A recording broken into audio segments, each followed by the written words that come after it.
اعوذ باللہ من الشیطان الرجیم بسم اللہ الرحمن الرحیم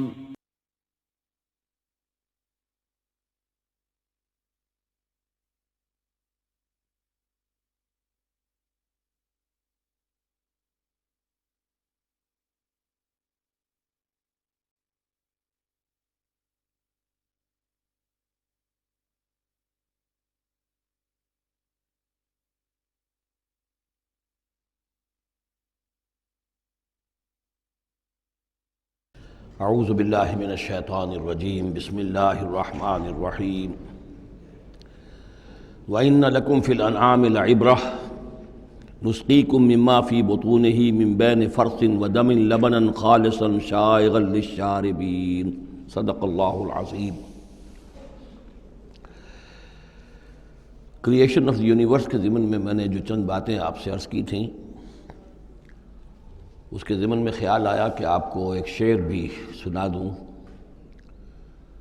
عبد القادر بے دل بہت بڑے شاعر اور بہت بڑے فلسفی گزرے ہیں ہندوستان میں، اورنگزیب کے زمانے میں تھے اور انہیں دنیا کے چوٹی کے فلسفیوں میں شمار کیا جاتا ہے۔ ان کا ایک شعر بڑا عجیب ہے: ہر دو عالم خاک شد تا بست نقش آدمی، اے بہار نیستی از قدر خود ہوشیار باش۔ ہر دو عالم خاک شد، دونوں عالم خاک ہو گئے۔ اب یہاں جو مفہوم میں لے رہا ہوں، شاعر کے ذہن میں کیا تھا کیا نہیں تھا وہ جانے اور اللہ جانے، لیکن ہر دو عالم، عالم امر، عالم امر نیچے اترا عالم خلق کی شکل میں، اور عالم خلق میں ہوتے ہوتے اترتے اترتے اترتے اترتے تنزل مٹی پیدا ہو گئی۔ ہر دو عالم خاک شد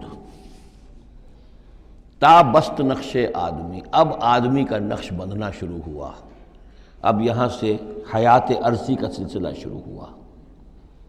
گویا کہ انسان کو وجود میں لانے کے لیے اللہ تعالیٰ نے دونوں عالموں کو تنزلات کی بے شمار منازل سے اتار کر اور خاک تک پہنچایا۔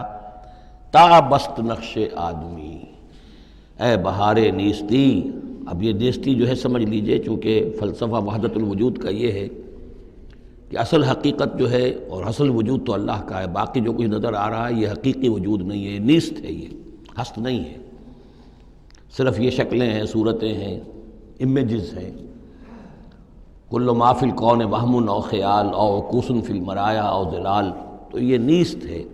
یہ جو عالم وجود ہے جسے کہا جا رہا ہے نیستی، اس عالم کی بہار انسان ہے، کلائمیکس آف دس کریشن۔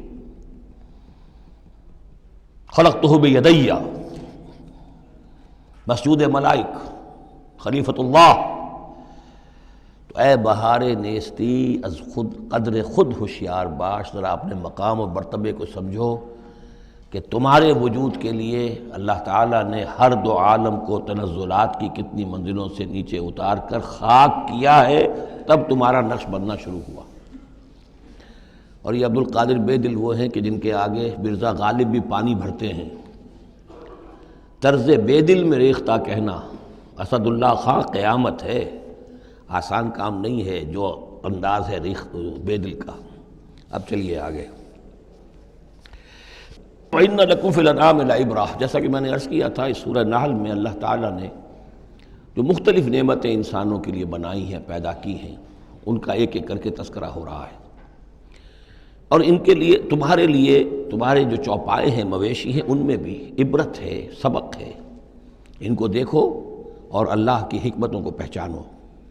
نسقیکم مما فی بطونہ، ہم پلاتے ہیں تمہیں اس میں سے جو ان کے پیٹوں میں ہوتا ہے۔ پیٹوں میں کیا ہوتا ہے؟ من بین فرث، گوبر ہوتا ہے، ودم، یہ خون ہوتا ہے۔ پیٹ چاک کرو گے کیا نکلے گا؟ لبنن، اب ان دونوں کے مابین سے اللہ تعالیٰ تمہیں پلا رہا ہے دودھ، لبنن خالصا، ستھرا، صاف، سائغا للشاربین، پینے والوں کے لیے نہایت خوشگوار، خوش ذائقہ۔ ومن ثمرات النخیل والاعناب، اور کھجوروں کے پھلوں سے بھی اور انگوروں سے بھی تتخذون منہ سکرا ورزقا حسنا، اس سے تم نشے کی چیزیں بھی بناتے ہو، اور یہ کہ رزق حسنہ بھی ہے، بہترین رزق بھی ہے تمہارے لیے۔ ان فی ذلک لآیۃ لقوم یعقلون، یقیناً اس میں نشانی ہے ان لوگوں کے لیے جو عقل سے کام لیں۔ وَأَوْحَىٰ رَبُّكَ إِلَى النَّحْلِ، اور تیرے رب نے وحی کی شہد کی مکھی کی طرف، یعنی اس کی فطرت میں یہ چیز ودیت کر دی، ان اتخذی من الجبال بیوتا ومن الشجر ومما یعرشون، کہ گھر بنا پہاڑوں پر بھی اور درختوں پر بھی، اپنے چھتے لگا، گھر بنا، اور جو یہ ٹٹیاں باندھتے ہیں کھجوروں کی انگوروں کی بیلوں کے لیے، اس کے اوپر بھی وہ جا کے وہ اپنا بھی ڈیرا لگا لیتی ہے۔ ثم کلی من کل الثمرات، پھر ہر طرح کے میووں میں سے کھا، یعنی ان کے رس چوس، فسلکی سبل ربک ذللا، اور پھر اپنے رب کے راستوں پر چل، وہ راستے کے جو صاف پڑے ہوئے ہیں کہ جن میں کوئی رکاوٹ نہیں ہے، ادھر سے ادھر، ادھر سے ادھر۔ یہ ہے شہد کی مکھی، یخرج من بطونہا، اس کے پیٹوں سے نکلتا ہے شراب، ایک پینے کی شے یعنی شہد، مختلف الوانہ، جس کے رنگ مختلف ہوتے ہیں، فیہ شفاء للناس، جس میں لوگوں کے لیے شفا ہے۔ جیسے کہ جن جن پودوں کے پھولوں کا رس اس نے چوسا ہے، اس کے خواص، اس کے اثرات، اس کی تاثیرات جو ہیں وہ شہد میں آ جاتی ہیں۔ وہ شہد تو گویا کہ وہ کشید کر رہی ہے ان پھلوں کے اندر، اور ان میں جو کچھ تاثیرات ہیں وہ اس شہد میں آ جائیں گی، اور جڑی بوٹیوں سے گویا اس طریقے سے شہد میں وہ ادویات کے اثرات سراج کر رہے ہیں۔ ان فی ذلک لآیۃ لقوم یتفکرون، یقیناً اس میں نشانی ہے ان لوگوں کے لیے جو غور و فکر سے کام لیں۔ واللہ خلقکم ثم یتوفاکم، اللہ ہی ہے جس نے تمہیں پیدا کیا، پھر وہی تمہیں قبض کر لے گا، موت دے گا، وفات دے گا۔ ومنکم من یرد الی ارذل العمر، اور تم میں سے کچھ ایسے بھی ہوتے ہیں جو بڑی ہی ضعیف عمر کو پہنچ جاتے ہیں، بڑی ردی عمر، وہ ضعیف عمر جس میں کہ انسان دوسروں پر بوجھ بن جائے، اور نہ صرف یہ کہ دوسروں پر بوجھ بن جائے، لیکن لا یعلم من بعد علم شیئا، کہ نہ جانے سب کچھ جاننے کے بعد کچھ بھی۔ آپ کو معلوم ہے ڈیمنشیا بھی ہو جاتا ہے، ذہنی صلاحیتیں ختم ہو جاتی ہیں، یادداشت ختم ہو جاتی ہے، بڑے بڑے عاقل اور بڑے بڑے فلسفی اس عمر میں جا کے جو بچوں کی سی باتیں کرنے لگتے ہیں۔ ان اللہ علیم القدیر، یقیناً اللہ تعالیٰ جاننے والا ہے، قدرت والا۔ واللہ فضل بعضکم علی بعض فی الرزق، اور اللہ نے تم میں سے بعض کو بعض پر رزق میں فضیلت دی ہے۔ اب یہ رزق کی فضیلت ایک تو وہ ہے جو مادی اسباب و وسائل جو ہے، یہ بھی رزق ہے، اس میں بھی اللہ نے فضیلت دی ہے، لیکن یہ کہ کوئی سوشلسٹ اور کمیونسٹ جو ہے اس پر اعتراض کر دے گا یہ اللہ کی طرف کیوں منسوب کرتے ہو، یہ تو لوگوں نے غلط نظام بنا رکھا ہے۔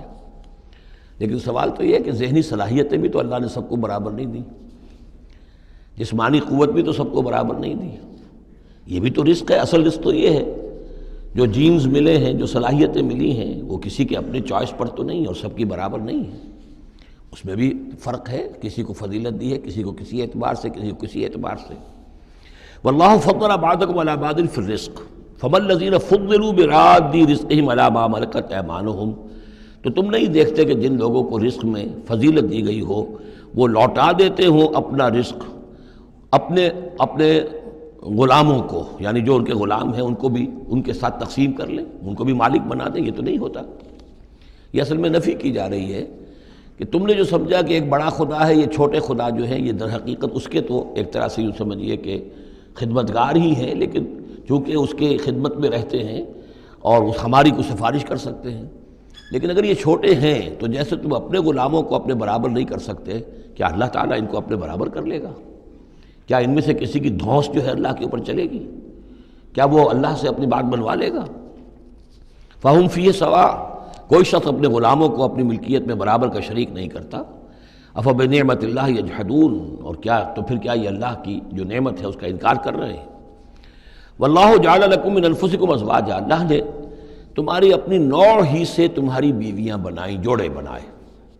زوج کا لفظ عربی میں دونوں طرف جاتا ہے، عورت کے لیے مرد زوج ہے اور مرد کے لیے عورت زوج ہے، زوج جوڑے کو کہتے ہیں۔ واللہ جعل لکم من انفسکم، یہاں انفسکم سے مراد کیا ہے؟ تمہاری نوع، ہر جاندار کا جوڑا جو ہے اسی کی نوع میں سے ہے، ایک سپیشیز ایک ہی ہے، جو بھی جانور ہے سپیشیز ایک ہے، اس کے جینڈرز مختلف ہیں، جن سے جدا ہیں، لیکن یہ کہ جہاں تک نوع کا تعلق ہے وہ ایک ہی ہے۔ وَجَعَلَ لَكُم مِّنْ أَزْوَاجِكُم بَنِينَ، اور پھر تمہاری بیویوں سے یا تمہارے جوڑوں سے تمہارے لیے اس نے بیٹے بنائے، وَحَفَدَةً، اور پوتے تمہیں عطا کیے، وَرَزَقَكُم مِّنَ الطَّيِّبَاتِ، اور ساری پاکیزہ چیزیں تمہیں دیں۔ أَفَبِالْبَاطِلِ يُؤْمِنُونَ وَبِنِعْمَةِ اللَّهِ هُمْ يَكْفُرُونَ، یہ نعمت کا لفظ دیکھیے بار بار اس صورت میں آ رہا ہے۔ تو کیا یہ باطل پر ایمان رکھتے ہیں اور اللہ تعالیٰ کی نعمت کا انکار کرتے ہیں، کفران نعمت کرتے ہیں؟ وَيَعْبُدُونَ مِن دُونِ اللَّهِ مَا لَا يَمْلِكُ لَهُمْ رِزْقًا مِّنَ السَّمَاوَاتِ وَالْأَرْضِ شَيْئًا، اور یہ پوج رہے ہیں اللہ کو چھوڑ کر ان چیزوں کو جنہیں کوئی اختیار نہیں ہے ان کے لیے کسی رزق کا، نہ آسمانوں سے نہ زمین سے۔ وَلَا يَسْتَطِيعُونَ، نہ اس کی قدرت رکھتے ہیں۔ یہ ذہن میں رکھیے کہ یہ جو مشرکین عرب تھے اپنے ایام جاہلیت میں بھی تلبیہ جو پڑھتے تھے، لبیک اللہم لبیک لبیک لا شریک لک لبیک، تو اس میں موجود تھا لا شریک لک لبیک الا شریکا تملکہ وما ملک، تیرا کوئی شریک نہیں ہے، ہاں وہ شریک کہ جو کچھ اس کا اختیار ہے اس کا بھی مالک تو ہی ہے، یعنی بالآخر اختیار تیرا ہی تیرا ہے، کسی تیرے شریک کے پاس کوئی اختیار جو ہے تجھ سے آزاد ہو کر آٹونومس کوئی اختیار اس کے پاس نہیں ہے۔ تملکہ وما ملک، تو ہی اس کا بھی مالک ہے، اور جو بھی اس کا اختیار ہے وہ بھی در حقیقت تیرا ہی عطا کردہ ہے، یا تیرا اختیار مطلق اس کے اوپر بھی غالب ہے۔ تو گویا کہ جیسے عیسائیوں کے ہاں انہوں نے توحید کو تثلیث میں بدلا، پھر تثلیث کو توحید میں لے آتے ہیں، 3 in 1 and 1 in 3۔ اسی طریقے سے مشرکین عرب توحید کے اندر شرک پیدا کرتے تھے، شرک کو پھر لوٹا دیتے تھے توحید کی طرف۔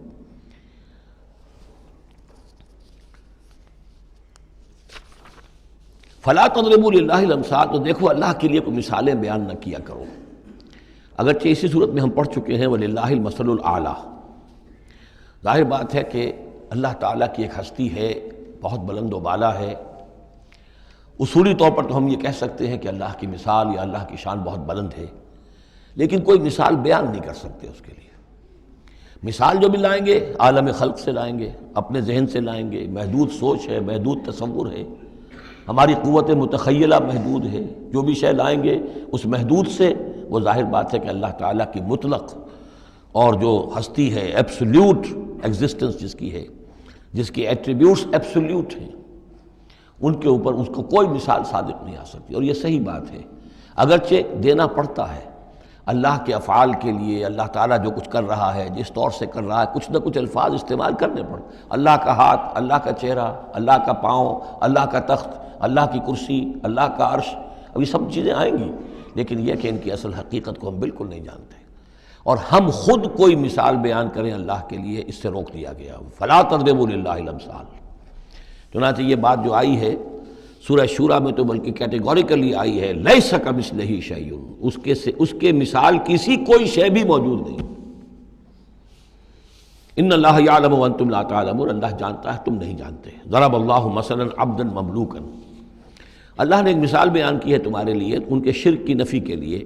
عبدا مملوکا، ایک بندہ ہے، غلام ہے، مملوک ہے، لا یقدر علی شیء، اس کا کوئی اختیار ہے ہی نہیں، کچھ کر ہی نہیں سکتا، ایک وہ بندہ ہے۔ وَمَنْ رَزَقْنَاهُ مِنَّا رِزْقًا حَسَنًا، اور ایک شخص وہ ہے جس کو ہم نے اپنے پاس سے بڑا اچھا رزق دیا ہے، رزق میں مال بھی آ سکتا ہے، علم بھی آ سکتا ہے۔ فَهُوَ يُنْفِقُ مِنْهُ سِرًّا وَجَهْرًا، پھر وہ خرچ کرتا ہے اس میں سے کھلے بھی اور چھپے بھی، یعنی مال بھی خرچ کر رہا ہے، اگر علم دیا ہے تو علم تقسیم کر رہا ہے، لوگوں کو پہنچا رہا ہے، تعلیم دے رہا ہے، تلقین کر رہا ہے، نصیحت کر رہا ہے۔ هل يستوون، کیا یہ برابر ہو جائیں گے؟ الحمدللہ، کل تعریف اور شکر اللہ کے لیے ہے، بل اکثرہم لا یعلمون، لیکن اکثریت جو ہے علم نہیں رکھتی۔ یعنی اللہ کے ایک وہ بندے ہیں کہ جو اس کے کام میں لگے ہوئے ہیں، امر بالمعروف نہی عن المنکر کر رہے ہیں، علم پھیلا رہے ہیں، یا اللہ نے مال دیا ہے تو اس کے دین کے لیے خرچ کر رہے ہیں، یا ابنائے نو میں سے جو لوگ ضرورت مند ہیں، محتاج ہیں، ان کو دے رہے ہیں، اور ایک وہ ہے کہ جس کے ہاتھ میں کچھ ہے ہی نہیں، اختیار ہی نہیں ہے، وہ کچھ کر ہی نہیں سکتا، تو یہ برابر کیسے ہو جائے گا؟ ضرب اللہ مثلا رجلین، اب اللہ نے ایک دو اور انسانوں کی مثال بیان کی۔ احدہما ابکم لا یقدر علی شیء وہو کل علی مولاه، ایک شخص کے دو غلام ہیں، ایک جو ہے ان میں سے وہ گونگا ہے اور وہ کسی کام کی صلاحیت نہیں رکھتا، اور وہ تو اپنے آقا کے اوپر بوجھ بنا ہوا ہے، روٹی تو توڑتا ہے، کھانا تو کھاتا ہے، اس میں صلاحیت کوئی ہے ہی نہیں، کوئی کام کر نہیں سکتا۔ غلام جو لوگ ہوتے تھے آقاؤں کے، وہ کما کے بھی لاتے تھے، اور ان کی کمائی سے جو ہے وہ لوگ پھر عیش کرتے تھے، لیکن ایک غلام ایسا ہے، نکما ہے، اب کم لا یقدر علی شیء وہو کل علی مولاه، اینما یوجہہ لا یأتی بخیر، جہاں کہیں بھی وہ آقا اس کو بھیجتا ہے وہ کوئی خیر لے کر نہیں آتا، نہ کوئی نفع کی بات، نہ کوئی نفع۔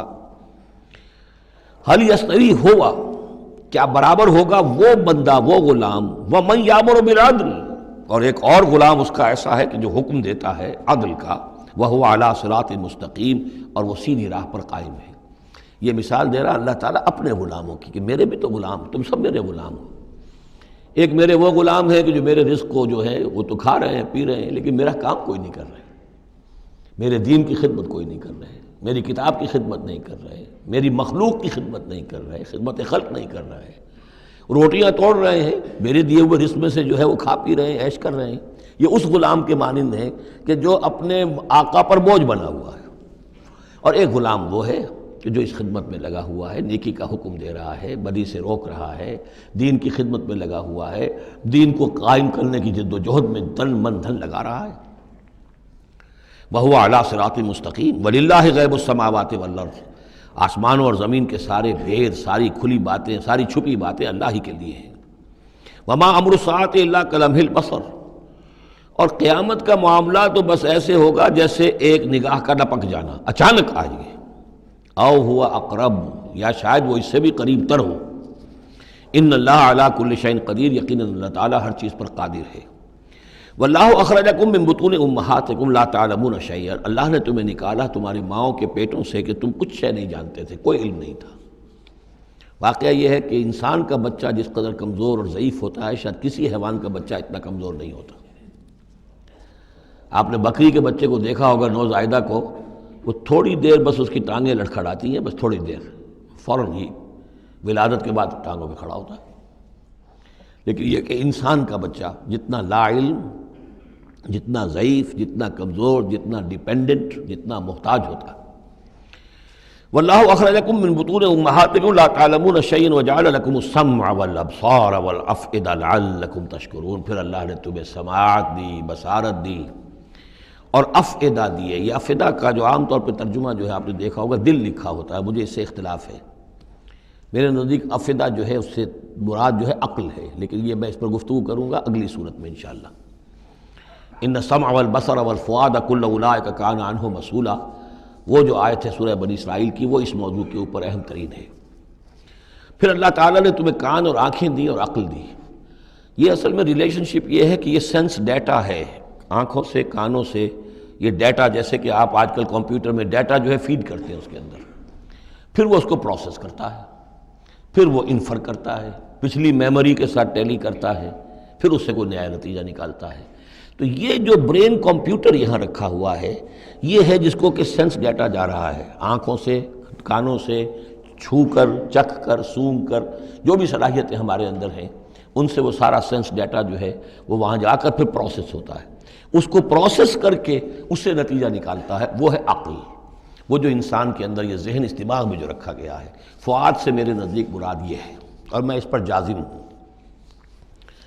وَجَعَلَ لَكُمُ السَّمْعَ وَالْأَبْصَارَ وَالْأَفْئِدَةَ لَعَلَّكُمْ تَشْكُرُونَ، تاکہ تم شکر کرو، ان چیزوں کا، ان نعمتوں کا حق مانو، حق ادا کرو، ان چیزوں کو، ان نعمتوں کو صحیح طریقے سے استعمال کرو۔ أَلَمْ يَرَوْا إِلَى الطَّيْرِ مُسَخَّرَاتٍ فِي جَوِّ السَّمَاءِ، کیا یہ دیکھتے نہیں پرندوں کو کہ وہ فضا کی اس خالی خلا کے اندر حکم یہ بالکل مسخر ہیں، یعنی اللہ تعالیٰ کے حکم کے مطابق جو ہے تیر رہے ہیں۔ ما یمسکہن الا اللہ، انہیں نہیں تھاما ہوا ہے کسی نے سوائے اللہ کے۔ ان فی ذلک لآیات لقوم یؤمنون، یقیناً اس میں نشانیاں ہیں ان لوگوں کے لیے جو ماننا چاہیں یا جو ایمان رکھتے ہوں۔ واللہ جعل لکم من بیوتکم سکنا، اور اللہ تعالیٰ نے تمہارے لیے تمہارے گھروں میں سکون اور سکونت کی جگہ، رہنے کی جگہ تمہیں فراہم کی ہے۔ وجعل لکم من جلود الانعام، اور بنا دیے تمہارے لیے تمہارے چوپایوں کی کھالوں سے بیوتن، ایسے گھر یعنی خیمے۔ یہ جانوروں کے کھالوں کے خیمے بناتے تھے تاکہ یہاں خیمہ، یہاں اکھاڑا وہاں لگا دیا، وہاں سے اکھاڑا وہاں لگا دیا، وہ ہلکا رہتا تھا خانہ بدوش لوگوں کے لیے۔ تم ان کی کھالوں سے بنا لیتے ہو گھر، تستخفونہا، جو تمہیں بڑے ہلکے رہتے ہیں تمہارے لیے، یوم ذانکم، جس دن کہ تم سفر میں ہو، و یوم اقامتکم، اور جب تم کہیں اقامت کرنا چاہو۔ وہی خیمے اتارے اونٹ کے پیٹھ کے اوپر سے، وہاں گاڑا، رات کو اس کے اندر آرام کر لیا۔ ومن اصوافها، اب یہ تین الفاظ آ رہے ہیں جو کہا تھا دفن، تمہارے لیے جڑاول ہے ان میں، انہی حیوانات میں وہ ریشہ پیدا کر رکھا ہے ہم نے، فائبر، جس فائبر کے ذریعے سے کہ تم کپڑا بنتے ہو، اب کاٹن فائبر ہے یا اب آرٹیفیشل فائبرز آ گئے ہیں، لیکن سب سے پہلے جو چیز انسان کو ملی تھی وہ تو حیوانات کے جو یہ ان چوپایوں کے جو بال ہیں ان سے ہی انسان نے کچھ چیزوں کو بننا سیکھا تھا۔ من اصوافہا، صوف کہتے ہیں بھیڑوں کی ان کو، واوبارہا، وبر کہتے ہیں جو کہ یہ ببریاں کہلاتی ہیں اونٹ کی، ان کے جو بال ہوتے ہیں، واشعارہا، اور بکریوں کے بال اشعار کہلاتے ہیں۔ تم ان سے، صوف سے اور ببروں سے اور بکریوں کے بالوں سے، اساساً و متاعاً، تم سامان بناتے ہو، اپنے برتنے کی چیزیں بنا لیتے ہو، الی حین، ایک خاص وقت تک کے لیے۔ واللہ جعل لکم مما خلق ظلالا، اور اللہ تعالیٰ نے تمہارے لیے جو کچھ اس نے پیدا کیا ہے اس کے ذریعے سے سایہ فراہم کیا ہے۔ درختوں کا سایہ تمہیں ملتا ہے، کسی اور چیز کا سایہ اللہ تعالیٰ تمہیں دیتا ہے۔ وجعل لکم من الجبال اکنانا، اور تمہیں پہاڑوں کے اندر چھپنے کی جگہ دے دی ہے، یعنی غاریں ہوتی ہیں، ظاہر بات ہے طوفان جب آتے ہیں اور بڑی تیز ہوا جب چل رہی ہوتی ہے تو پہاڑوں ہی کے اندر وہ کھو موجود ہوتی ہے، وہ غاریں ہوتی ہیں کہ ان میں لوگ پناہ لیتے ہیں۔ وجعل لکم سرابیل تقیکم الحر، اور تمہارے لیے ایسے کرتے بنا دیے، لباس بنا دیے جو تمہیں گرمی سے بچاتے ہیں۔ وسرابیل تقیکم باسکم، اور ایسے کرتے یعنی جو ذرا بختر ہوتے تھے کہ جو تمہاری لڑائی کے اندر تمہیں بچاتے ہیں۔ کذالک یتم نعمتہ، نعمت کے لفظ کو پھر نوٹ کیجئے، اس طرح اللہ تعالیٰ اتمام فرما رہا ہے اپنی نعمتوں کا علیکم، تم پر، لعلکم تسلمون، تاکہ تم سر تسلیم خم کرو اور اطاعت کی روش اختیار کرو۔ فَإِن تَوَلَّوْا، تو پھر اے نبی اگر یہ رخ موڑ لیں، پیٹھ موڑ لیں، فَإِنَّمَا عَلَيْكَ الْبَلَاغُ الْمُبِينُ، تو آپ پر تو بس صاف صاف پہنچا دینے کی ذمہ داری ہے۔ یعرفون نعمت اللہ ثم ینکرونہا، یہ اللہ کی نعمتوں کو پہچانتے ہیں پھر منکر ہو جاتے ہیں۔ واکثرہم الکافرون، اور ان کی اکثریت جو ہے وہ ناشکروں پر مشتمل ہے۔ وَيَوْمَ نَبْعَثُ مِن كُلِّ أُمَّةٍ شَهِيدًا، اب یہ جو مضمون جو ہے شہادت حق کا جو سورہ بقرہ میں آیا تھا، وَكَذَلِكَ جَعَلْنَاكُمْ أُمَّةً وَسَطًا لِتَكُونُوا شُهَدَاءَ عَلَى النَّاسِ وَيَكُونَ الرَّسُولُ عَلَيْكُمْ شَهِيدًا۔ اس کے بعد سورہ نساء میں آیا، ایک تو یہ آیا کہ اللہ کے گواہ بن کر کھڑے ہو جاؤ، پھر آگے چل کر آیا کیف اذا جئنا من کل امۃ بشہید وجئنا بک علی ہؤلاء شہیدا، آیت نمبر 41۔ وہ مضمون یہاں پھر دو مرتبہ اس صورت میں آ رہا ہے۔ وَيَوْمَ نَبْعَثُ مِن كُلِّ أُمَّةٍ شَهِيدًا، جس دن کہ اٹھائیں گے ہم ہر امت میں سے ایک شہید۔ کون ہوگا وہ؟ جسے رسول کی حیثیت سے اس امت کو کی طرف بھیجا تھا۔ فَلَنَسْأَلَنَّ الَّذِينَ أُرْسِلَ إِلَيْهِمْ وَلَنَسْأَلَنَّ الْمُرْسَلِينَ، سورہ اعراف کی آیت نمبر 6۔ سب سے پہلے وہ جسے ہم کہتے ہیں پروزیکیوشن وٹنس کی حیثیت سے، عدالت کا گواہ، سرکاری گواہ کی حیثیت سے رسول کھڑا ہوگا، اور رسول یہ کہے گا کہ اللہ تیرا جو پیغام مجھ تک آیا تھا اس قوم کے لیے، میری قوم کے لیے، میں نے انہیں پہنچا دیا تھا۔ ناؤ دے آر رسپانسبل، اب یہ جواب دہ ہیں، اب ان سے محاسبہ ہو سکتا ہے۔ تو یہ ہے نبی جو ہے گویا کہ اپنی قوم کے خلاف گواہی دے گا۔ اگر نبی یہ گواہی نہ دے تو وہ کہیں کہہ سکتے تھے اللہ ہمیں تو بات پہنچی نہیں، ہم بات سمجھے نہیں تھے۔ نبی کہے گا میں نے سمجھا دیا تھا، کھول کھول کر سمجھا دیا تھا، کوئی اشتباہ نہیں چھوڑا تھا، پورا مبرہن کر دی تھی بات، دودھ کا دودھ پانی کا پانی بالکل علیحدہ کر دیا تھا، کیسے انکار کریں گے؟ وَيَوْمَ نَبْعَثُ مِن كُلِّ أُمَّةٍ شَهِيدًا ثُمَّ لَا يُؤْذَنُ لِلَّذِينَ كَفَرُوا وَلَا هُمْ يُسْتَعْتَبُونَ، پھر ان کافروں کو نہ کوئی اجازت ملے گی اور نہ انہیں لیو فار اپیل ملے گی کہ کھڑے ہو کر کسی طریقے سے کوئی عذر جو ہے وہ تراش کر کچھ اپنے آپ کو بچانے کی کوشش کریں۔ وَإِذَا رَأَى الَّذِينَ ظَلَمُوا الْعَذَابَ، اور جس وقت کہ یہ ظالم اور یہ کافر اور گناہ گار دیکھیں گے عذاب کو، فَلَا يُخَفَّفُ عَنْهُمْ، تو پھر اب ان سے تخفیف نہیں کی جائے گی اس عذاب میں، وَلَا هُمْ يُنظَرُونَ، اور نہ ہی انہیں کبھی کوئی مہلت ملے گی، کوئی وقفہ نہیں ہوگا، وہ مسلسل ہوگا۔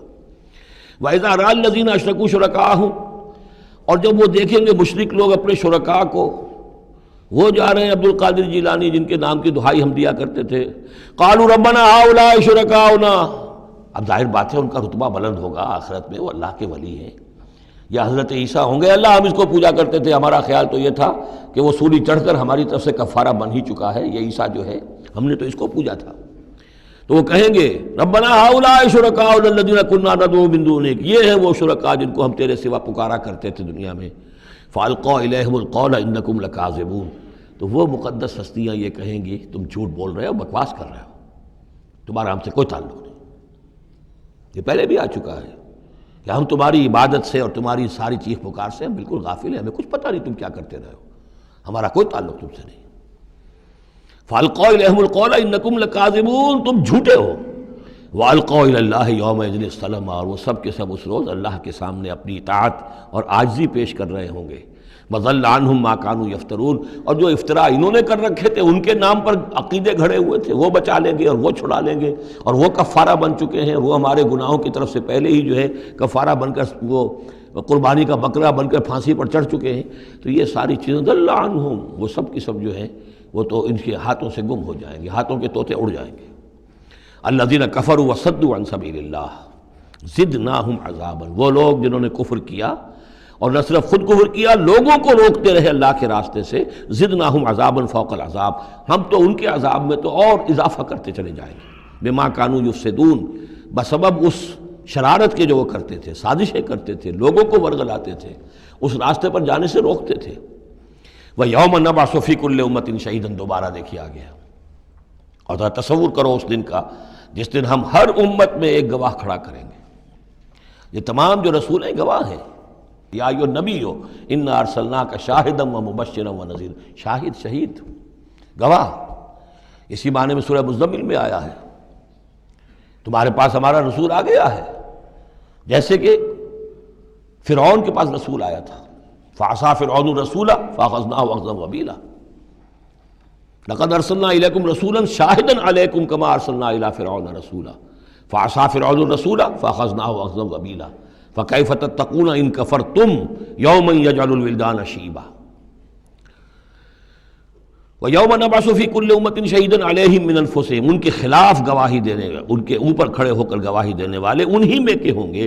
وَجِئْنَا بِكَ شَهِيدًا عَلَىٰ هَٰؤُلَاءِ، یہ بالکل تقریباً وہی آیت جو سورہ نساء میں آ چکی، اور آپ کو کھڑا کریں گے گواہ بنا کر ان کے خلاف۔ اب ہؤلاء میں اشارہ کس کی طرف ہو رہا ہے؟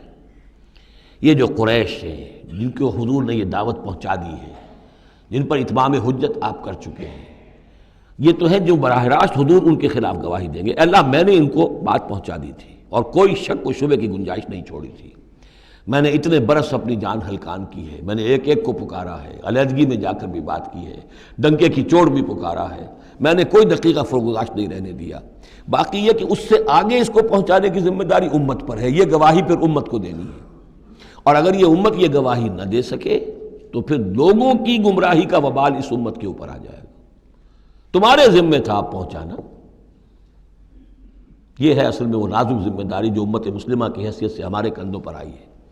اسی لیے جیسے ہی سورہ بقرہ میں وہ تحویل قبلہ کا اعلان آیا، وَكَذَلِكَ جَعَلْنَاكُمْ أُمَّةً وَسَطًا لِتَكُونُوا شُهَدَاءَ عَلَى النَّاسِ وَيَكُونَ الرَّسُولُ عَلَيْكُمْ شَهِيدًا، تو 19ویں رکوع میں شروع ہو گئی بات، یا ایھا الذین آمنوا استعینوا بالصبر والصلاۃ، بہت بڑی ذمہ داری آ گئی ہے تم پر۔ ان اللہ مع الصابرین ولا تقولوا لمن يقتل في سبيل الله اموات بل احیاء ولكن لا تشعرون، وہ ساری ذمہ داریاں ہیں۔ وجئنا بك شهيدا على هؤلاء ونزلنا عليك الكتاب تبيانا لكل شيء، اور اے نبی ہم نے اتار دی ہے آپ پر یہ کتاب، یہ قرآن، وضاحت کرتے ہوئے ہر شے کی، یعنی جو بھی انسان کی ہدایت کے لیے جو مسئلہ ضروری ہے وہ سارا کا سارا اس میں موجود ہے۔ وہدی ورحمۃ، اور وہ ہدایت بن کر آئی ہے اور رحمت، وبشریٰ للمسلمین، اور بشارت بن کر آئی ہے مسلمانوں کے لیے، اہل اسلام کے لیے، اللہ کے فرما برداروں کے لیے۔ یہ آیت جب آ رہی ہے یہ بہت ہی مشہور آیت ہے، جمعہ کے خطبے میں ہوتی ہے، بہت جامع آیت ہے۔ ان اللہ یامر بالعدل والاحسان وایتاء ذی القربى وینہی عن الفحشاء والمنکر والبغی یعظکم لعلکم تذکرون، یقیناً اللہ تمہیں حکم دیتا ہے لوگوں سب سے پہلے عدل، انصاف۔ عدل سے اوپر کی ایک شے ہے احسان۔ عدل تو یہ ہے کہ جس کا جو اس کا حصہ تھا وہ آپ نے دے دیا، احسان یہ ہے کہ مزید اپنی طرف سے کچھ اور دے دیجیے، یہ احسان ہے۔ اللہ تعالیٰ محسنین کو پسند کرتا ہے۔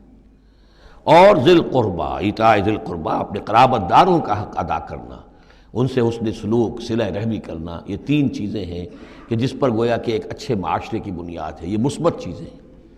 گویا کہ امر بالمعروف نہی عن المنکر جو ہے تو اللہ تعالیٰ تو ان تین چیزوں کا حکم دیتا ہے، اور وہ تین منکرات کیا ہے جس کا کہ جسے روکتا ہے، وَيَنْهَىٰ عَنِ الْفَحْشَاءِ وَالْمُنْكَرِ وَالْبَغْيِ، روکتا ہے ایک تو بے حیائی کے کاموں سے، یہ ایک پردہ ہے۔ حیا جو ہے انسان کے اندر ایک بڑی قیمتی شے ہے۔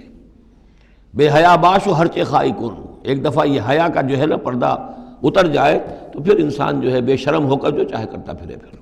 تو حیا بے حیائی سے روکتا ہے۔ اور منکر وہ شے ہے جس کے برے ہونے پر تمہاری فطرت گواہ ہے کہ یہ شے برائی ہے۔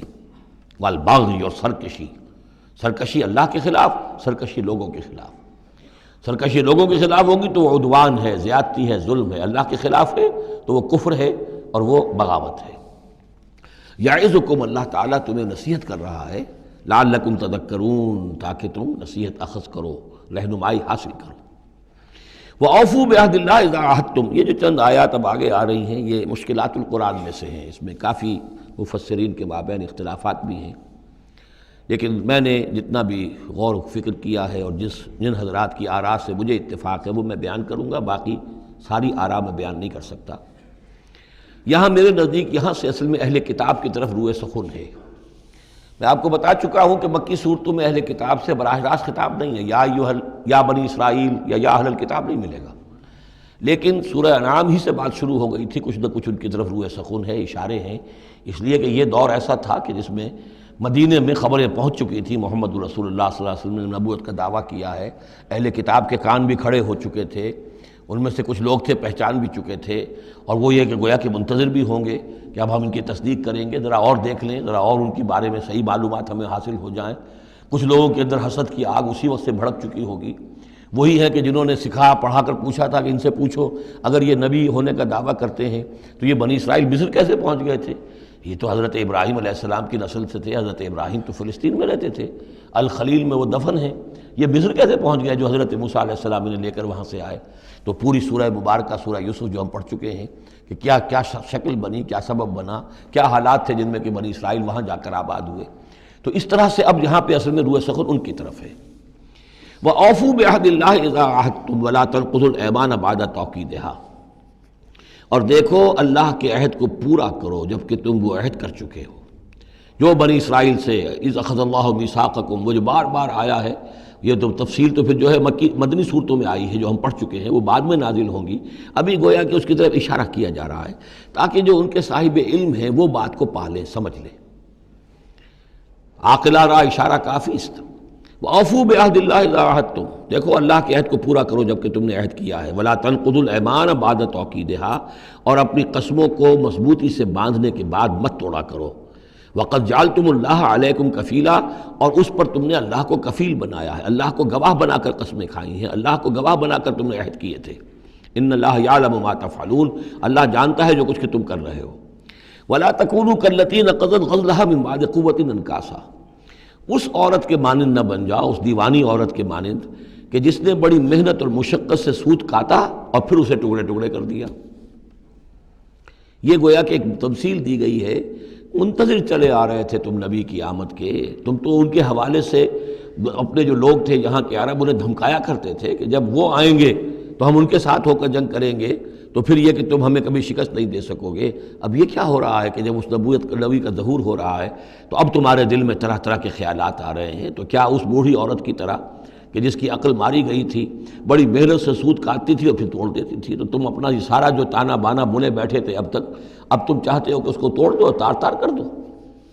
وَلَا تَكُونُوا كَالَّتِي نَقَضَتْ غَزْلَهَا مِن بَعْدِ قُوَّةٍ أَنْكَاثًا تَتَّخِذُونَ أَيْمَانَكُمْ دَخْلًا بَيْنَكُمْ أَن تَكُونَ أُمَّةٌ هِيَ أَرْبَىٰ مِنْ أُمَّةٍ، تم نے اپنی قسموں کو دخل دینے کا ذریعہ بنا لیا ہے اپنے مابین، مبادا کوئی اور قوم کسی دوسری قوم سے چڑھتی ہوئی نہ ہو جائے۔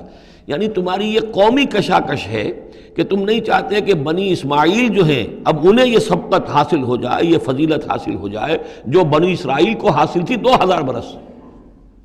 ان تکون امۃ ہی اربع من امۃ، مبادا ہو جائے ایک قوم دوسری قوم سے بڑھی ہوئی، دوسری قوم سے افضل۔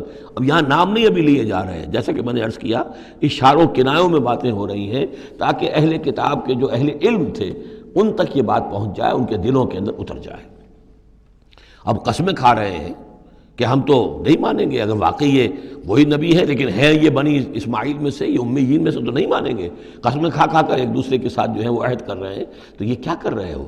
وَلَا تَكُونُوا كَالَّتِي نَقَضَتْ غَزْلَهَا مِن بَعْدِ قُوَّةٍ أَنكَاثًا تَتَّخِذُونَ أَيْمَانَكُمْ دَخَلًا بَيْنَكُمْ أَن تَكُونَ أُمَّةٌ هِيَ أَرْبَىٰ مِنْ أُمَّةٍ إِنَّمَا يَبْلُوكُمُ اللَّهُ بِهِ۔ یہ تو اللہ تعالیٰ تمہیں آزما رہا ہے اس کے ذریعے سے۔ دیکھنا یہ ہے کہ تم حق پرست ہو یا نسل پرست ہو۔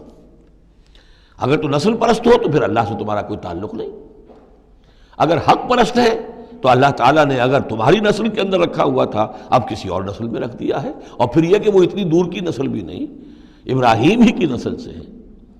تمہارے جد امجد جو ابراہیم ہے انہی کی ایک شاخ تم ہو، تو انہی کی ایک شاخ جو ہے وہ محمد رسول اللہ کی قوم ہے، تو ان کو ہم نے چن لیا ہے۔ ان تکون امۃ ہی اربع من امۃ، اسی میں تم اسی جو ہے بغیم بینہم کے حوالے سے اب تم جو ہے اس آزمائش میں ناکام ہو رہے ہو۔ انما یبلوکم اللہ بہ، یہ تو اللہ تمہاری آزمائش کر رہا ہے۔ وَلَيُبَيِّنَنَّ لَكُمْ يَوْمَ الْقِيَامَةِ مَا كُنْتُمْ فِيهِ تَخْتَلِفُونَ، اور پھر اللہ تعالیٰ لازماً ظاہر کر دے گا تمہارے لیے قیامت کے دن جو کچھ کہ تم جس میں اختلاف تم نے کیا تھا۔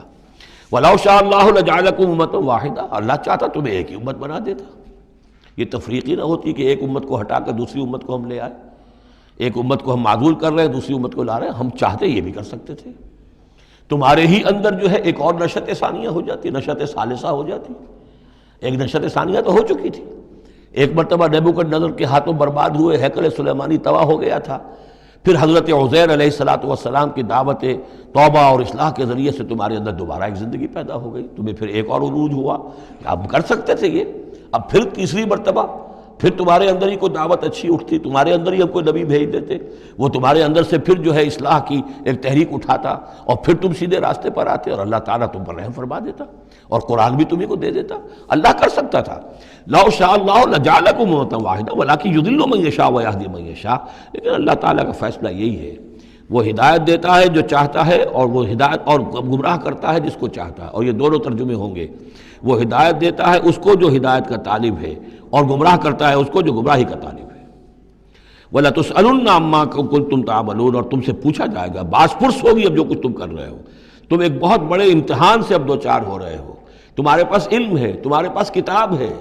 اب وہ انداز یاد کیجئے کہ جو سورہ بقرہ کے 5ویں رکوع میں یا بنی اسرائیل اذکروا نعمتی التی انعمت علیکم واوفوا بعہدی اوف بعہدکم وایای فارہبون وآمنوا بما انزلت مصدقا لما معکم ولا تکونوا اول کافر بہ ولا تشتروا بآیاتی ثمنا قلیلا وایای فاتقون ولا تلبسوا الحق بالباطل وتکتموا الحق وانتم تعلمون۔ وہی تو بات شروع ہوئی تھی، اوفوا بعہد اللہ اذا عاہدتم، یا بنی اسرائیل اذکروا نعمتی التی انعمت علیکم واوفوا بعہدی اوف بعہدکم وایای فارہبون۔ یہ در حقیقت یہ آیات جو ہیں یہ تمہید ہیں گویا کہ سورہ بقرہ کے 5ویں رکوع میں جو آیات آئی ہیں ان کی۔ وَلَا تَتَّخِذُوا أَيْمَانَكُمْ دَخَلًا بَيْنَكُمْ فَتَزِلَّ قَدَمٌ بَعْدَ ثُبُوتِهَا۔ اب دیکھو اپنی قسمیں جو کھا کھا کے اب تم ایک دوسرے کے ساتھ معاہدے کر رہے ہو کہ ہم نہیں مانیں گے، نہیں مان لائیں گے، ان قسموں کو تم اپنے درمیان دھوکے کا ذریعہ بناؤ کہ ایک قدم جمنے کے بعد اور پھسل جائے۔ تمہارے دل میں بات آ چکی ہے، تم پہچان چکے ہو، یعرفونہ کما یعرفون ابناہم، اب تم پھسلو گے تو ظاہر بات ہے کہ فنہارا بہی فی نار جہنم، تو پھر تو یہ کہ سیدھے سیدھے جہنم کی آگ میں گرو گے۔ وَتَذُوقُوا السُّوءَ بِمَا صَدَدتُّم عَن سَبِيلِ اللَّهِ، اور تمہیں برائی کا مزہ چکھنا پڑے، عذاب کا مزہ چکھنا پڑے بسبب اس کے کہ تم نے روکا لوگوں کو اللہ کے راستے سے۔ تمہیں تو چاہیے تھا کہ سب سے پہلے کھڑے ہو کر گواہی دیتے۔ وَمَنْ أَظْلَمُ مِمَّنْ كَتَبَ شَهَادَةً عِندَهُ مِنَ اللَّهِ، تم کہتے کہ ہاں بالکل ٹھیک ہے، ہماری کتابوں میں جو تھی یقیناً محمد اللہ کے رسول ہیں، سب سے پہلے تمہیں بڑھ کر ان کی توثیق کرنی چاہیے۔ وَلَا تَكُونُوا أَوَّلَ كَافِرٍ بِهِ، کہاں تم سب سے پہلے کافر ہوئے جا رہے ہو۔ وَلَكُمْ عَذَابٌ عَظِيمٌ، اور تمہارے لیے بہت بڑا عذاب ہے۔ وَلَا تَشْتَرُوا بِعَهْدِ اللَّهِ ثَمَنًا قَلِيلًا، دیکھو اللہ کے اس عہد کو حقیر سی قیمت کے عوض فروخت نہ کرو۔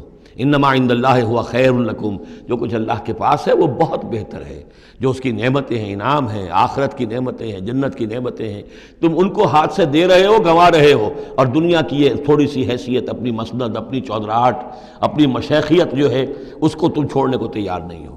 ان کنتم تعلمون، اگر تم علم رکھتے ہو۔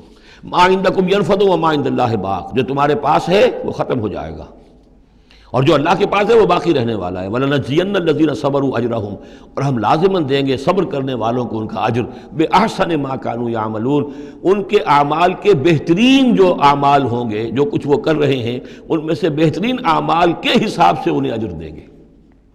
یعنی ہر نیکوکار کے سارے اعمال ایک درجے کے نہیں ہوتے، کبھی چھوٹی نیکی کی ہے، بڑی نیکی کی ہے، لیکن ہم ان کا مقام ان کی بڑی نیکیوں کے حوالے سے معین کریں گے۔ من عمل صالحا من ذکر او انثی وهو مؤمن، جس نے بھی نیک عمل کیا، خواہ وہ مرد ہو خواہ عورت، لیکن ہو مومن، فلنحیینہ حیاۃ طیبۃ، ہم اسے زندہ رکھیں گے دنیا میں بڑی پاکیزہ زندگی، اسے دل کا سکون ہوگا۔ الا بذکر اللہ تطمئن القلوب، ان کے لیے نہ خوف ہوگا نہ کوئی حزن ہوگا۔ الا ان اولیاء اللہ لا خوف علیہم ولا هم یحزنون وَلَنَجْزِيَنَّهُمْ أَجْرَهُمْ بِأَحْسَنِ مَا كَانُوا يَعْمَلُونَ، ہم انہیں دنیا کے اندر بھی زندگی جو دیں گے وہ بڑی پاکیزہ زندگی ہوگی، چاہے روکھی سوکھی کھا رہے ہوں لیکن صبر و شکر کی زندگی ہوگی، دل مطمئن ہوں گے، دل میں غنا ہوگا۔ الغنا غنا نفس، حضور نے فرمایا اصل جو ہے امیری وہ تو دل کی امیری ہے، دل غنی ہے تو انسان غنی ہے، اور کروڑوں روپے رکھتا ہے پھر بھی اس کے اندر لالچ ہے تو وہ فقیر ہے۔ وَلَنَجْزِيَنَّهُمْ أَجْرَهُمْ بِأَحْسَنِ مَا كَانُوا يَعْمَلُونَ، ان کو جو بدلہ ہم دیں گے تو وہ ان کے جو بہترین اعمال ہوں گے ان کے حوالے سے۔ فَإِذَا قَرَأْتَ الْقُرْآنَ فَاسْتَعِذْ بِاللَّهِ مِنَ الشَّيْطَانِ الرَّجِيمِ، تو جب آپ قرآن پڑھا کیا کریں تو اللہ کی پناہ طلب کر لیا کیجئے مردود شیطان سے۔ یہ ہے حکم جس پر کہ ہم عمل کرتے ہیں، جب بھی قرآن پڑھنا ہو تو پہلے اعوذ باللہ من الشیطان الرجیم تعوذ کرتے ہیں۔ انہ لیس لہ سلطان علی الذین آمنوا، یقیناً اس کے پاس کوئی سند نہیں ہے، اختیار نہیں ہے، کوئی طاقت نہیں ہے ان لوگوں پر کہ جو ایمان لائے، وعلی ربہم یتوکلون، اور جو اپنے رب پر توکل کرتے ہوں۔ انما سلطانہ، اس کا زور چلتا ہے علی الذین یتولونہ، ان پر جو خود اس کے دوست بنتے ہیں، اس کو اپنا حمایتی بناتے ہیں، اس سے دوستیاں گاٹھتے ہیں، والذین ہم بہ مشرکون، اور جنہوں نے کہ اسے شریک کیا ہوا اللہ کے ساتھ، اللہ کی اطاعت کی بجائے اس کی اطاعت کر رہے ہیں۔ وَإِذَا بَدَّلْنَا آیَةً مَكَانَ آیَةٍ وَاللَّهُ أَعْلَمُ بِمَا يُنَزِّلُ قَالُوا إِنَّمَا أَنْتَ مُفْتَرٍ، اور جب ہم کوئی ایک آیت کی جگہ دوسری آیت بدل دیتے ہیں، وہ میں عرض کر چکا ہوں، یہ سارے مضامین سورہ بقرہ میں آ چکے ہیں، مَا نَنسَخْ مِنْ آیَةٍ أَوْ نُنْسِهَا نَأْتِ بِخَيْرٍ مِنْهَا أَوْ مِثْلِهَا، وہی مضمون ہے یہ۔ جب ہم ایک آیت کی جگہ کوئی دوسری آیت بدلتے ہیں، وَاللَّهُ أَعْلَمُ بِمَا يُنَزِّلُ، اور یہ کوئی الٹ اپ نہیں ہے، اللہ جو کچھ نازل فرما رہا ہے خوب جانتا ہے۔ ایک دور میں وہ حکم صحیح تھا، اب حالات بدل گئے، اب یہ حکم صحیح ہے۔ قالوا انما انت مفتر، وہ کہتے ہیں کہ یہ تو آپ افتراء کر رہے ہیں، پہلے یہ کہا تھا اب یہ کہہ رہے ہیں، اگر اللہ کا کلام ہوتا اس میں تبدیلی کیسے ہو سکتی ہے؟ بل اکثرهم لا يعلمون، لیکن ان کی اکثریت علم سے آ رہی ہے۔ قل نزلہ روح القدس، کہہ دیجئے اس کو اتارا ہے روح القدس نے۔ اب یہ روح کا لفظ حضرت جبرائیل کے لیے نوٹ کر لیجئے۔ قل نزلہ، اتارا ہے اس کو روح القدس نے، پاک فرشتے نے، من رب کا، آپ کے رب کی طرف سے، بالحق، کے حق کے ساتھ، لیثبت الذین آمنوا، تاکہ اہل ایمان کے دلوں کو اور ان کے قلبوں کو جمائے۔ اس سے پہلے جو ہے کذالک لنثبت بہ فؤادک ورتلناہ ترتیلا، یہ آ جائے گا آگے چل کر، تاکہ حضور کے دل کو بھی تثبیت ہو اس سے، اور اہل ایمان کے دلوں کو بھی اس سے ثبات ملے۔ وہدی وبشریٰ للمسلمین، یعنی جیسے جیسے حالات بدل رہے ہیں ایسے ایسے۔ اب جائے ایک قصہ جو ہے آدم و ابلیس کا، ایک دفعہ آیا، پھر دوسری دفعہ آیا، پھر تیسری دفعہ آیا، اس میں کوئی تھوڑا تھوڑا فرق بھی آ رہا ہے، ایک چیز وہاں بیان کی گئی، ایک چیز اب یہاں واضح کی جا رہی ہے۔ یہ ساری چیزیں جو ہیں یہ اس لیے ہیں تاکہ بدلتے ہوئے حالات میں اہل ایمان کو ہر حال، ہر دور کے حالات کے مطابق جو ہے وہ اپنی رہنمائی کا سامان مل جائے۔ وَلَقَدْ نَعْلَمُ أَنَّهُمْ يَقُولُونَ إِنَّمَا يُعَلِّمُهُ بَشَرٌ، اور ہمیں خوب معلوم ہے کہ وہ یہ کہتے ہیں کہ یہ تو انہیں ایک انسان سکھا رہا ہے، کوئی شخص ہے، کوئی عجمی ہے، کوئی ہو سکتا ہے اہل کتاب میں سے ہو، بہت بڑا عالم ہے، اسے اپنے گھر میں انہوں نے رکھا ہوا ہے اور اس سے یہ چیزیں سیکھتے ہیں۔ لسان الذی یلحدون الیہ اعجمی، جس شخص کی طرف یہ منسوب کر رہے ہیں اس قرآن کو اپنے اسی غلط خیال کے حوالے سے، اس کو تو کہتے ہیں عجمی ہے، وہ عربی نہیں ہے۔ وہذا لسان عربی مبین، اور یہ قرآن نازل ہو رہا ہے اس زبان میں، عربی میں، جو بالکل صاف ہے۔ کوئی عجمی جو ہے ایسی صاف زبان کیسے بولے گا؟ ان الذین لا یؤمنون بآیات اللہ، یقیناً جو لوگ اللہ کی آیات پر ایمان نہیں رکھتے، لا یہدیہم اللہ، اللہ تعالیٰ بھی اب انہیں ہدایت نہیں دے گا، زبردستی ہدایت دینا اللہ کی سنت نہیں، اللہ کا طریقہ نہیں۔ ولہم عذاب علیم، اور ان کے لیے دردناک عذاب ہے۔ انما یفتری الکذب الذین لا یؤمنون بآیات اللہ، افطرا بازی تو وہ کر رہے ہیں، جھوٹ وہ گھڑ رہے ہیں جو اللہ کی آیات پر ایمان نہیں رکھتے۔ وَأُولَٰئِكَ هُمُ الْكَاذِبُونَ، اور حقیقت میں وہ ہے کہ جو جھوٹے ہیں۔ من کفر باللہ من بعد ایمانہ، اور جو شخص ایمان لانے کے بعد اللہ کے ساتھ کفر کرے گا۔ اب اس میں بھی دونوں باتیں ہیں، ایک تو یہ کہ دل میں ایمان آ گیا اگرچہ ابھی اس نے اعلان نہیں کیا، لیکن دل میں ایمان آ چکا، کوئی عالم ہے اس کو سمجھ میں آ گئی بات صحیح ہے۔ یہ بھی میں آپ کو یاد آ گئی تو بتا دیتا ہوں، اسی شہر کراچی میں اس وقت ایک بہت بڑے عالم دین ہیں اور بہت اس وقت معروف ہیں، مشہور ہیں۔ انہوں نے کہا کہ میں نے آپ کا ایک ایک حرف پڑھا ہے اور مجھے آپ کی کسی بات سے کوئی اختلاف نہیں، لیکن ہم آپ کا ساتھ نہیں دے سکتے، اس لیے کہ ہم آپ کا ساتھ دیں گے تو اپنی برادری سے نکال دیے جائیں گے۔ ہماری علماء کی اپنی اپنی برادریاں ہیں، اور ایسے ہی ایک عالم دین پنجاب کے بھی ہیں، انہوں نے بھی یہ کہا میں نے ہر چیز پڑھی ہے، صرف ایک چیز سے مجھے آپ کی اختلاف ہے، اور وہ یہ کہ جو زمینداری کے بارے میں مولانا تحسین صاحب کی بات کی آپ نے تائید کی ہے، بس باقی مجھے آپ کی کسی چیز سے اختلاف نہیں، لیکن ہم آپ کا ساتھ نہیں دے سکتے۔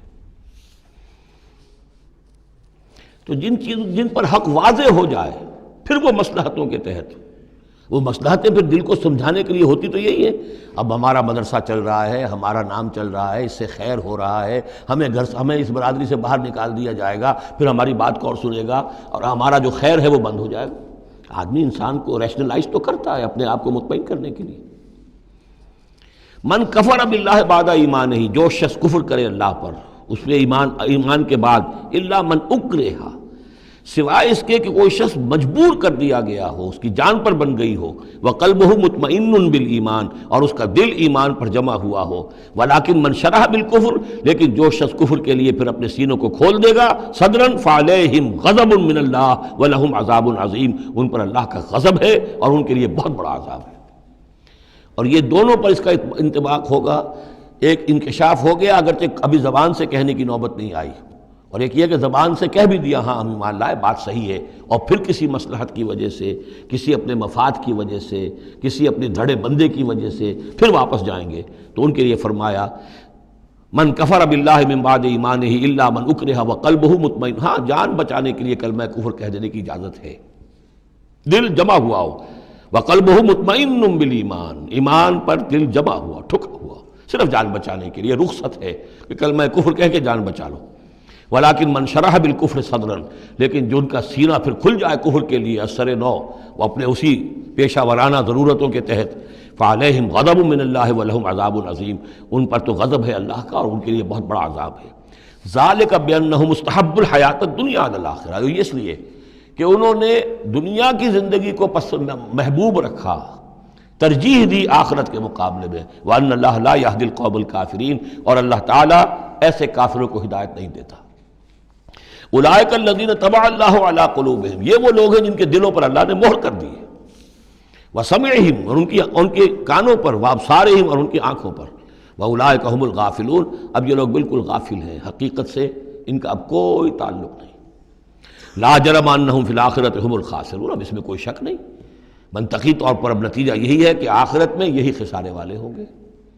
ثم ان ربک للذین ہاجروا، ہجرت کا ذکر پہلے بھی آیا تھا اب پھر آیا ہے، پھر آپ کا رب ان کے حق میں کہ جنہوں نے ہجرت کی من بعد ما فتنوا، جبکہ انہیں تکلیفیں پہنچائی گئیں، جبکہ انہیں فتنوں میں ڈالا گیا، جبکہ انہیں پرسیکیوٹ کیا گیا، تو اس وقت انہوں نے اگر ہجرت کی، ثم جاہدوا، پھر انہوں نے جہاد بھی کیا، وصبروا، اور صبر کیا، ان ربک من بعدها لغفور رحیم، تو ان کی ان تمام جو بھی سرفروشیاں اور جو جانثاریاں ہیں ان کے طفیل اللہ تعالیٰ جو ہے ان کے حق میں غفور اور رحیم ہے۔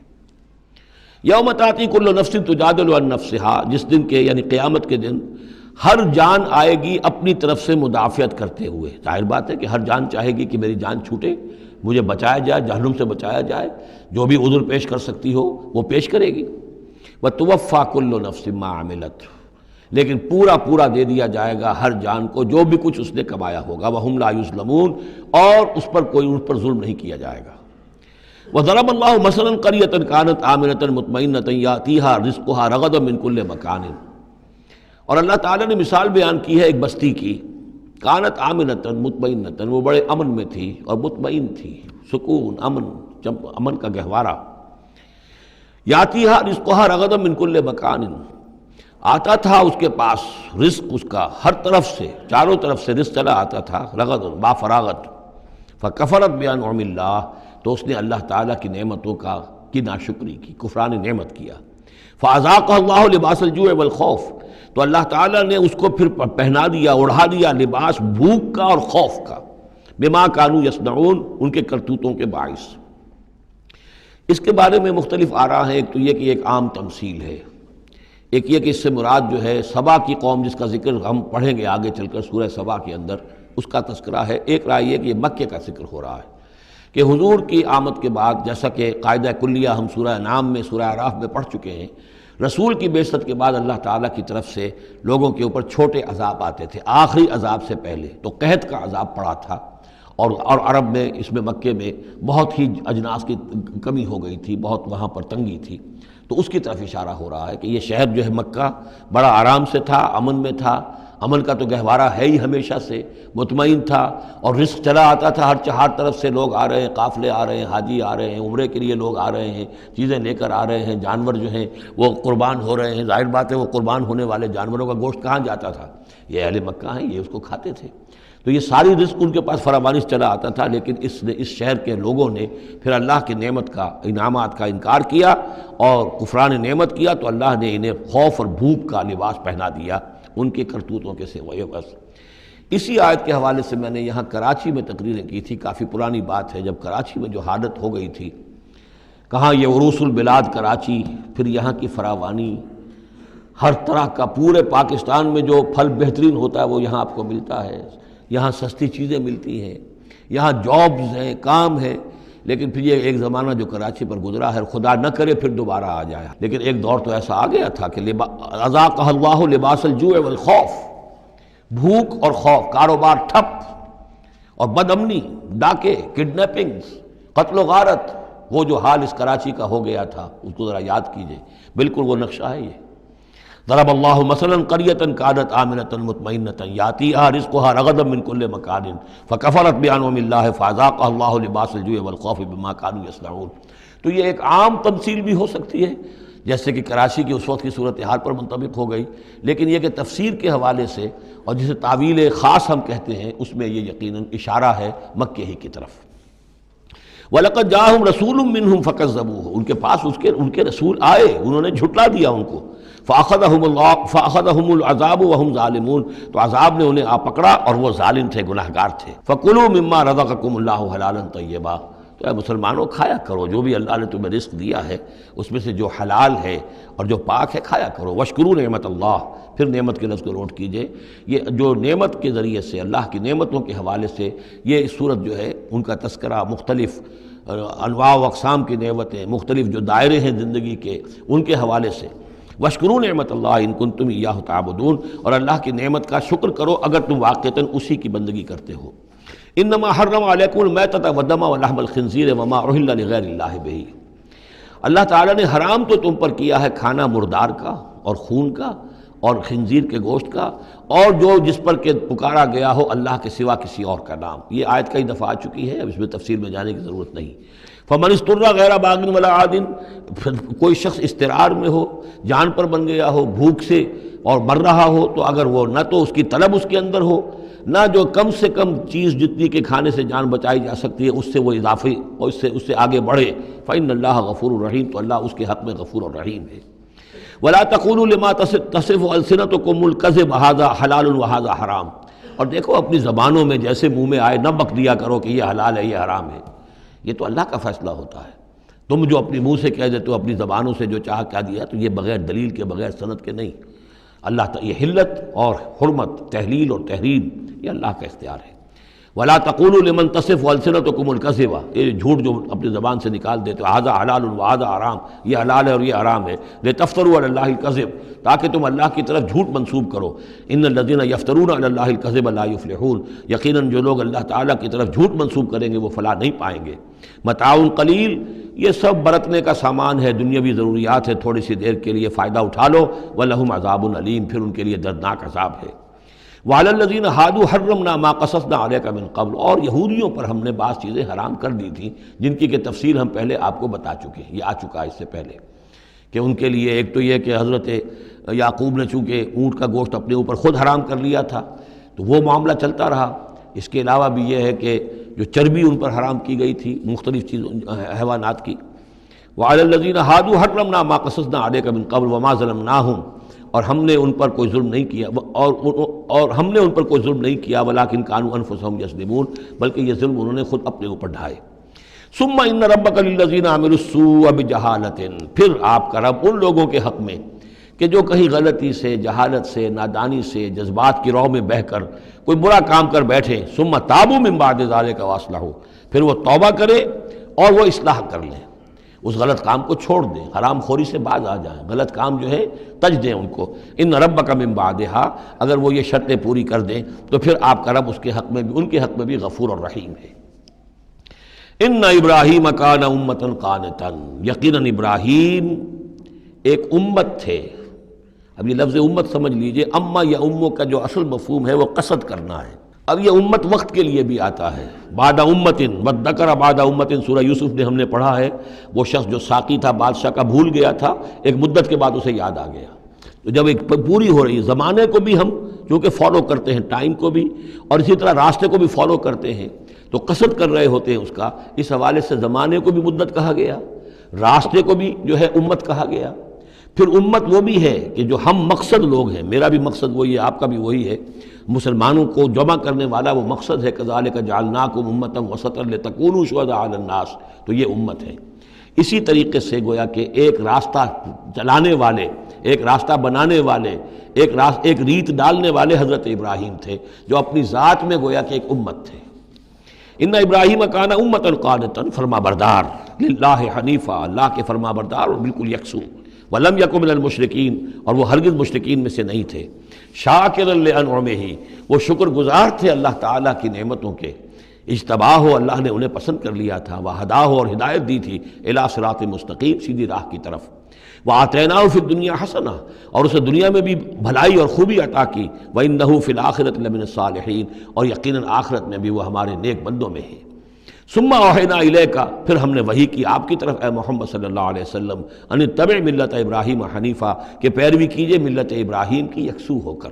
وما کان من المشرکین، اور وہ ہرگز مشرکین میں سے نہ تھے. انما جعل السبت علی الذین اختلفوا فیہ، یقیناً یہ ہفتے کا دن ان لوگوں کے لیے معین کیا گیا جنہوں نے اس میں اختلاف ڈالا.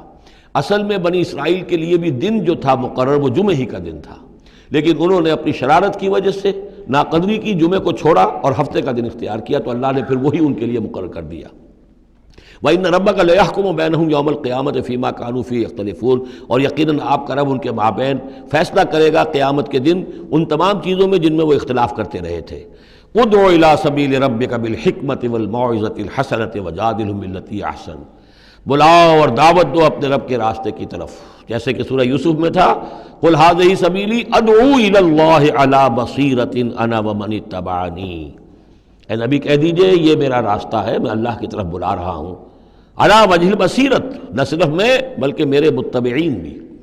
یہاں فرمایا بلاؤ اپنے رب کے راستے کی طرف، بالحکمہ، دانائی کے ساتھ، والموعظہ، موعظۃ الحسنہ، اچھے واعظ، اچھی نصیحت، دل میں اتر جانے والی بات. وجادلہم باللتی احسن، اور اگر کہیں بحث کرنی پڑے، بحث و نزاع ہو تو وہ بھی بہت خوبصورتی کے ساتھ. ان ربک هو اعلم بمن ضل عن سبیلہ، یقیناً آپ کا رب خوب واقف ہے ان سے کہ جو اس کے راہ سے بھٹک گئے ہیں. وهو اعلم بالمہتدین، اور وہ خوب جانتا ہے ان کو بھی کہ جو ہدایت کی راہ پر ہیں. وَإِنْ عَاقَبْتُمْ، اور اے مسلمانوں اگر تمہیں بدلہ لینا ہو، فَعَاقِبُوا بِمِثْلِ مَا عُوقِبْتُمْ بِهِ، تو بس اتنا ہی ویسا ہی کام کیا کرو جیسا کہ تمہارے اوپر زیادتی کی گئی، جیسا بھی اس سے آگے بڑھ کر نہیں. وَلَئِنْ صَبَرْتُمْ، اور اگر تم صبر کر لو، لَهُوَ خَيْرٌ لِلصَّابِرِينَ، تو یہ صبر کرنے والوں کے حق میں بہتر ہے. وَاصْبِرْ، اور آخری حکم ہے حضور کو اور حضور کی وساطت سے تمام مسلمانوں کو، وَاصْبِرْ وَمَا صَبْرُكَ إِلَّا بِاللَّهِ، صبر کیجئے اور آپ کا صبر جو ہے اللہ کے سہارے پر ہے. جتنا اللہ پر اعتماد ہے، توکل ہے، اس کے وعدوں پر جتنا یقین ہے، اتنا ہی صبر کر سکے گا انسان.